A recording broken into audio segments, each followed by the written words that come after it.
ओम त्र्यंबकम यजामहे सुगंधिम पुष्टिवर्धनम उर्वारुकमिव बंदना मृत्योर्मुक्षीमामृतात्। अरुण शर्मा की तरफ से हर हर महादेव। आज मैं देवादिदेव भगवान शिव के द्वादश ज्योतिर्लिंग के सीरीज में 8वें ज्योतिर्लिंग श्री त्र्यंबकेश्वर ज्योतिर्लिंग की स्टोरी आपके साथ शेयर करने जा रहा हूं। त्र्यंबकेश्वर ज्योतिर्लिंग जो कि महाराष्ट्र में नासिक पंचवटी से लगभग 30 किलोमीटर की दूरी पर ब्रह्मगिरी पर्वत की तलहटी में है। इससे पहले कि मैं आज की स्टोरी आपके साथ शेयर करूं, उससे पहले मेरी आप सभी से रिक्वेस्ट है कि अगर आपने मेरे चैनल को सब्सक्राइब नहीं किया तो प्लीज मेरे चैनल को सब्सक्राइब कीजिए, मेरी वीडियो को लाइक कीजिए, शेयर कीजिए और कमेंट्स बॉक्स में हर हर महादेव जरूर लिखिए। पूर्व काल में एक गौतम महर्षि रहा करते थे, बड़े दयालु और तपस्वी थे। उन्होंने 10,000 वर्ष तक ब्रह्मगिरी पर्वत पर तपस्या की। उनकी गिनती सप्त ऋषियों में की जाती है। उनकी पत्नी का नाम अहिल्या था, जो कि बड़ी सती साध्वी और पतिव्रता थी, और उनकी गिनती 5 कन्याओं में की जाती है। एक बार 100 वर्ष तक लगातार अकाल पड़ा। जितने वहां पर नदी नाले तालाब हैं सब सूख गए। वहां पर जितने मुनि मनुष्य पशु पक्षी जीव जंतु थे सब वहां से दूर दूर चले गए।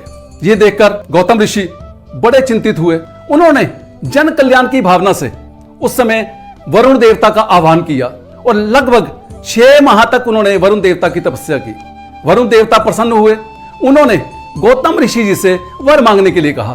तब गौतम ऋषि ने कहा कि हे देव, मैं आपसे वरदान मांगता हूं कि आप जन कल्याण के लिए वृष्टि कीजिए, अर्थात बारिश कीजिए। वरुण देवता ने कहा कि हे मुनिवर, मैं देवताओं के विधि विधान का उल्लंघन नहीं कर सकता, अर्थात मैं बारिश नहीं कर सकता, लेकिन अगर आप चाहो तो मैं आपको अक्षय जल प्रदान कर सकता हूं, अर्थात कभी खत्म ना होने वाला जल। उन्होंने गौतम ऋषि से कहा कि आप एक हाथ गड्ढा खोदिए, मैं उसमें जल भर देता हूं। तब गौतम ऋषि ने वरुण देवता के कहने के अनुसार एक हाथ का गड्ढा खोदा और वरुण देवता ने उसे अपने अक्षय जल से भर दिया। तब वरुण देवता ने गौतम ऋषि को आशीर्वाद दिया कि ये जो कुंड है ये तुम्हारे लिए तीर्थ रूप होगा, तुम्हारी इस तीर्थ के नाम से ख्याति होगी, और यहां पर जो भी जप तप हवन पूजन देव पूजा पितृ पूजा श्राद्ध आदि किए जाएंगे उन सब का फल अक्षय होगा। अब गौतम ऋषि ने उस कुंड से जो अक्षय जल था उस जल को लेकर वहां पर नित्य नैमित्तिक कर्म करने शुरू कर दिए। उन्होंने पास में ही खेत में धान और जौ के बीज को बो दिया। आस्ता आस्ता वहां पर फूलदार फलदार पेड़ लहलहाने लग गए। जब यह समाचार मुनियों ने मनुष्यों ने सुना, वो दूर दराज से जो भी जा चुके थे वो सब वहां पर वापस आने लग गए। जितने ऋषि मुनि तपस्वी थे वो भी वहां पर पहुंचने लग गए। यहां तक कि जो पशु पक्षी थे वो सारे के सारे वहां पर आ गए, क्योंकि जल का कुंड वहां पर था। आहिस्ता आहिस्ता जो ब्राह्मण लोग थे वो अपनी पत्नियों साथ, अपने बच्चों के साथ, अपने शिष्यों प्रशिष्यों के साथ वहां पर इकट्ठे हो गए। उस समय वैसे अकाल का माहौल था, लेकिन उस कुंड की वजह से, उस अक्षय जल की वजह से वहां का जो वातावरण है वो बहुत सुखद हो गया। एक बार कुछ ब्राह्मण पत्नियां उस कुंड के ऊपर जल लेने के लिए गई। वहां पर अहिल्या माता के साथ कुछ जल प्रसंग को लेकर उनका वाद विवाद हो गया। लेकिन उस समय वहां पर जो गलती थी वो ब्राह्मण पत्नियों की थी, ना कि माता अहिल्या की थी। लेकिन उन ब्राह्मण पत्नियों ने अपने पतियों से जाकर उस वाद विवाद को बड़े गलत ढंग से बताया और अपने पतियों को लड़ाई के लिए उकसाया। तब उन ब्राह्मणों ने यह मन में सोच लिया कि यहां से, अर्थात इस कुंड से गौतम ऋषि को और अहिल्या माता को यहां से बाहर निकालेंगे। ये युक्ति उनके मन में चलने लगी। तब सब ब्राह्मणों ने मिलकर गणपति भगवान का आह्वान किया। गणपति जी ने उनकी आराधना को स्वीकार किया और गणपति जी प्रकट हुए। तब ब्राह्मणों ने गणेश जी से कहा कि हे शिव कुमार, हम आपके चरणों में नमन करते हैं और हम चाहते हैं कि ये जो गौतम ऋषि है और उनकी पत्नी अहिल्या है, इनको ऋषि मुनि डांट फटकार कर यहां से निकाल दें। गणपति जी ने कहा कि ये आप क्या वर मांग रहे हो? उन्होंने आपके कल्याण के लिए यहाँ पर वरुण देवता की तपस्या की, यहाँ पर जल को प्रकट किया और सब आपके हितार्थ काम किया गया, और आप उनका बुरा सोच रहे हो। मेरी आपसे प्रार्थना है कि आप जो वर मांग रहे हो उसको पुनः सोचिए। लेकिन जो ब्राह्मण थे वो नहीं माने। तब गणेश जी ने कहा जैसी आपकी इच्छा, लेकिन जो आप अहित गौतम ऋषि जी का करने जा रहे हो वो उनका अहित ना होके उनके लिए हितकर होगा। अब गणपति जी ने तथास्तु कह दिया। अब उसी से रिलेटेड जब घटना घटित हुई तो गणपति जी जो गणेश जी हैं वो एक दुर्बल गाय का वेश बनाकर जहां पर गौतम ऋषि जी के खेत थे धान और जौ के, उसमें आ गए। जैसे ही गौतम ऋषि जी ने देखा कि उनके खेत में कोई गाय चल रही है, उन्होंने कुछ तिनकों को उठाया। तिनकों को उठाकर वो गाय को हाँकने लगे। जैसे ही उन तिनकों का स्पर्श उस गाय के साथ हुआ और गाय जमीन पर गिर गई और गाय की मृत्यु हो गई। ये जितने ब्राह्मण थे, ब्राह्मण की पत्नियां थी, उनके बच्चे थे, उनके शिष्य थे, वो सब उस चीज को देख रहे थे। उन्होंने शोर मचा दिया कि गौतम ऋषि के द्वारा गाय की हत्या हो गई है, यानी कि गौतम ऋषि गो हत्यारा है।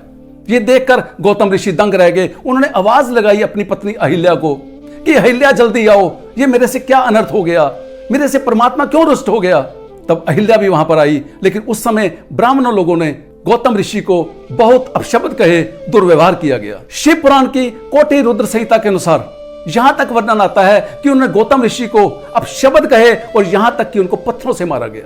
तब गौतम ऋषि को वहां से यह कहकर निकाल दिया गया कि जब तक आप यहां पर रहोगे तब तक जो भी हम हव्य कव्य देंगे वो कोई भी पितर या कोई भी देवता हमारे से स्वीकार नहीं करेगा।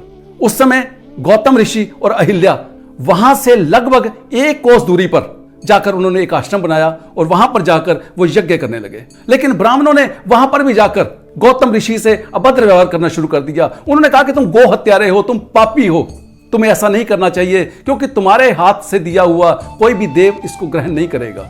गौतम ऋषि ने हाथ जोड़कर कहा कि अगर ऐसी बात है तो मुझे इसका कोई उपाय बताइए, मैं अपना पाप का प्रायश्चित करने के लिए तैयार हूं। तब सब ब्राह्मणों ने गौतम ऋषि से कहा कि तुम सबसे पहले इस पृथ्वी की 3 परिक्रमा करो, वापस आकर फिर 1 महीने तक व्रत रखो और उसके बाद फिर 101 परिक्रमा आप इस ब्रह्मगिरी की करो, तब आपको पाप से मुक्ति मिल सकती है। या गंगा जी के जल को यहां पर लेकर आओ, उससे स्नान करो, उसके बाद 1 करोड़ पार्थिव लिंग का निर्माण करो, फिर उनका विधि विधान से पूजन करो और फिर गंगा जी से स्नान करो, फिर 11 परिक्रमा इस ब्रह्मगिरी पर्वत की करो और उसके बाद आप 100 घड़ों से इन पार्थिव लिंगों को स्नान करो, तब आपको मुक्ति मिल सकती है। तब गौतम ऋषि ने उनकी बात को स्वीकार किया और पार्थिव लिंगों का निर्माण करना शुरू कर दिया। उन्होंने 1 करोड़ पार्थिव लिंग बनाकर उनका विधि विधान से पूजन किया। उसी समय भगवान शिव उनकी भक्ति से प्रसन्न होकर उनको दर्शन दिया। भगवान शिव ने कहा कि हे मुनि, मैं तुम्हारी तपस्या से प्रसन्न हूं, मेरे से वर मांगो।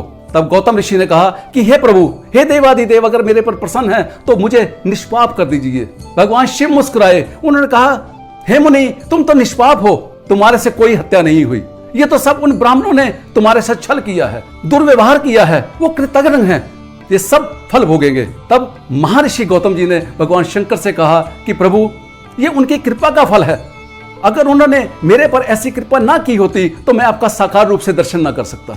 भगवान शिव अति प्रसन्न हुए। भगवान शिव ने कहा कि हे ऋषि, तुम श्रेष्ठ ऋषि हो, मैं तुम्हें मुंह मांगा वरदान देता हूं, जो चाहो मेरे से मांग सकते हो। तब गौतम ऋषि ने हाथ जोड़कर भगवान शिव से प्रार्थना की कि हे प्रभु, अगर आप प्रसन्न हो तो जन कल्याण के लिए मुझे मां गंगा प्रदान कर दो। भगवान शिव ने उसी समय जो पृथ्वी का सारभूत, जो स्वर्ग का सारभूत जल था, जो अपने पर रखा हुआ था और जो विवाह में बचा हुआ ब्रह्मा जी द्वारा जल था, वो सारा उन्होंने गौतम ऋषि को दिया। जैसे दिया उसी समय गंगा एक परम सुंदरी स्त्री का रूप धारण करके वहां पर प्रकट हो गई। भगवान शिव ने कहा कि हे गंगे, तुम मुनि को निष्पाप करो। गौतम ऋषि ने गंगा जी को प्रणाम किया और भगवान शिव ने कहा कि हे गंगे, तुम वैवस्वत मनु के 28वें कलयुग तक यहीं रुको। तब मां गंगा ने भगवान शिव से कहा कि हे प्रभु, मैं आपको नमन करती हूं, आपसे प्रार्थना करती हूं, यदि आप प्रमथगणों सहित, मां भवानी सहित आप भी अगर यहां पर निवास करो तो मैं भी रुकती हूं। जिस समय ये वार्तालाप चल रही थी उस समय जितने भी देवता थे सारे के सारे वहां प्रकट हो गए। जितने भी तीर्थ थे, जितने भी पवित्र नगर थे, सबके सब देव रूप में वहां प्रकट हो गए और उन्होंने भगवान शिव से और मां गंगा से प्रार्थना की कि आप यहीं पर निवास करो। तब मां गंगा ने कहा कि हे देवताओं, यदि आप भी यहां पर निवास करो तो कितना अच्छा होगा। तब सब देवताओं ने कहा कि हे मां गंगे, ये हम आपको वचन देते हैं कि हर 11 साल के बाद अर्थात 12वें साल में जिस समय बृहस्पति सिंह राशि में प्रवेश करेंगे, उस समय हम जितने भी तीर्थ हैं, जितने भी देवता हैं, यहां पर आ जाएंगे और 11 साल तक जितने हमने पापों का प्रक्षालन किया है उन सब पापों को यहां आकर धोएंगे। इससे आपकी श्रेष्ठता सिद्ध होगी और आप श्रेष्ठ नदी कहलाओगे। अर्थात हर 12 साल बाद नासिक के अंदर कुंभ लगता है। जब सब देवताओं ने भगवान शिव से मां गंगा से प्रार्थना की, तब भगवान शिव ज्योतिर्मय रूप में, त्र्यंबक रूप में वहीं पर विराजमान हो गए और जो मां गंगा है वो वहीं पर गौतमी गंगा के नाम से कल कल करते बहने लगी, जिसको आज के समय में हम मां गोदावरी जी कहते हैं। त्र्यंबकेश्वर ज्योतिर्लिंग महापातकों का नाश करने वाला। जो भी व्यक्ति त्र्यंबकेश्वर ज्योतिर्लिंग के दर्शन करता है, पूजन करता है, महापातकी से महापातकी का भी कल्याण हो जाता है। हर हर महादेव। यदि आपको मेरी वीडियो पसंद आई तो प्लीज इसको लाइक कीजिए, शेयर कीजिए और कमेंट बॉक्स में हर हर महादेव लिखिए। मेरी आने वाली वीडियो का नाम श्री वैद्यनाथ ज्योतिर्लिंग। जय भोलेनाथ की।